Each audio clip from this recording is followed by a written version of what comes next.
Heto na ang chance nyong manalo. 20,000 pesos ang posibleng mapa sa inyo kung sasagutin nyo ang tanong na ito. Paano ba sumali sa Guess to Win promo ng Family Feud at manalo ng hanggang 20,000 pesos? English Channel Official. Una mong gagawin mga ka-MJ ay manood ng Family Feud Monday to Friday, alas 5:45 ng hapon.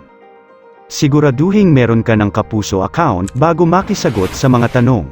Maaaring makisagot ng 3 beses bawat tanong araw-araw.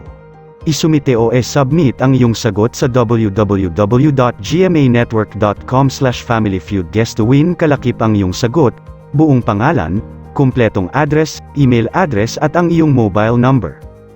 Maaari ring pumunta sa Facebook page ng Family Feud Philippines at hanapin ang link na ito para ma-redirect sa mismong website kung saan kayo sasagot. Maaari lamang mag-submit ng iyong mga sagot sa mismong oras ng palaro mga ka-MJ.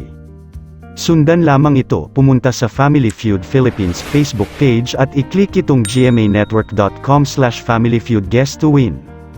Pagkatapos, piliin ang Google Chrome o kahit na anong browser para ma-redirect sa website ng Family Feud.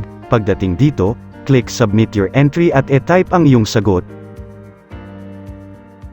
Click Next at e-type ang iyong buong detalye and click Submit.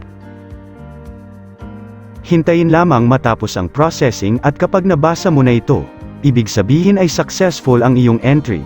Maaring mag-send ng entry 3 beses sa isang araw. At iyan po mga ka-MJ, kapag ikaw ang isa sa 5 winners sa araw na ito, hintayin lamang ang tawag ng staff, iwasan ang mga manloloko or scammers. Kung may mga katanungan mga ka-MJ, mag-comment lamang sa ibaba. Good luck and to God be the glory.